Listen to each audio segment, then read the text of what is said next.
In un piccolo paese del Piemonte nacque un bambino speciale.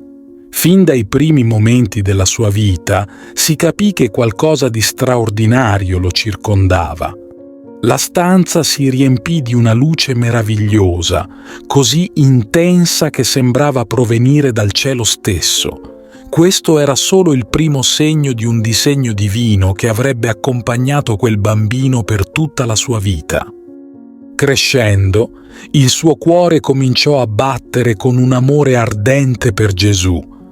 Ogni volta che pensava ai dolori del crocifisso, sentiva dentro di sé una forza misteriosa, una fiamma che lo spingeva a fare sacrifici. Non era come gli altri ragazzi.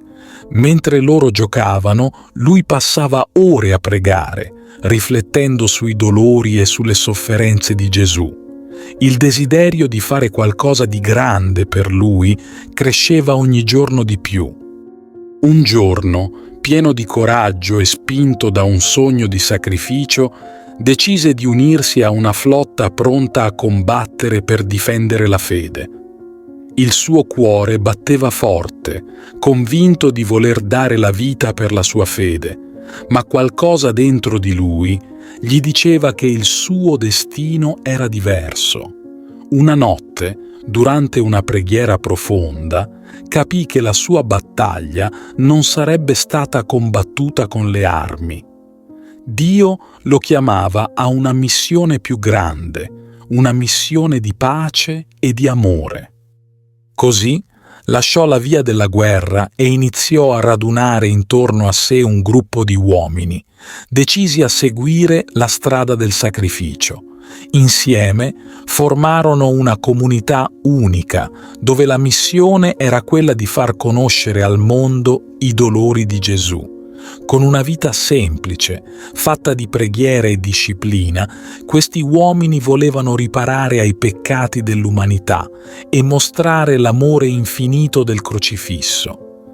Si chiamavano i soldati del Redentore, ma il loro scopo non era combattere, era amare e far conoscere il dolore di Cristo.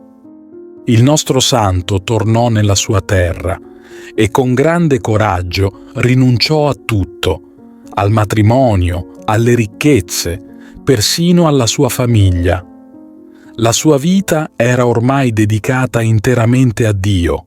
Con una tonaca semplice e ruvida si mise a predicare, portando ovunque il messaggio della croce.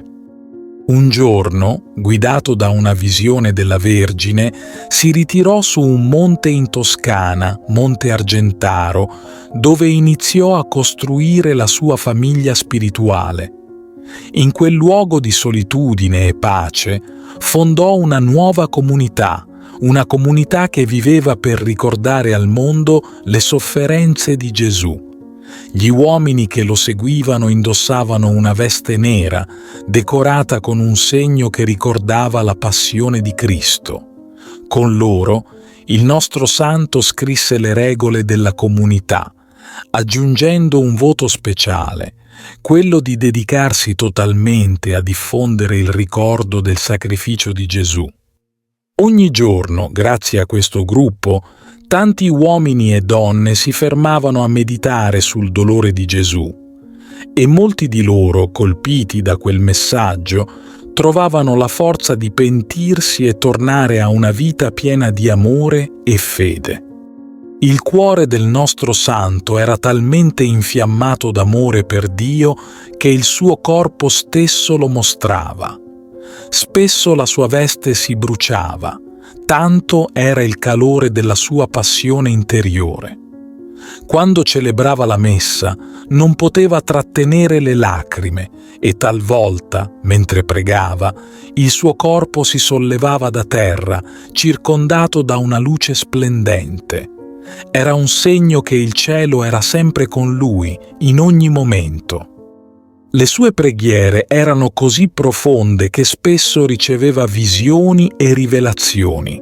Parlava con Dio come un amico parla con un altro amico e talvolta profetizzava eventi futuri. Nonostante questi doni, era sempre umile e si considerava il più grande peccatore del mondo. Anche se la sua vita era segnata dalla penitenza, il nostro santo visse a lungo, amato e rispettato da tutti. Alla fine, sentendo che il suo momento era arrivato, chiamò i suoi figli spirituali intorno a sé. Li benedisse con parole piene di amore e saggezza. Poi, dopo aver ricevuto i sacramenti, chiuse gli occhi e vide il cielo aprirsi davanti a lui. E così, con il cuore pieno di pace, volò verso il suo Redentore, verso colui che aveva amato e servito per tutta la sua vita.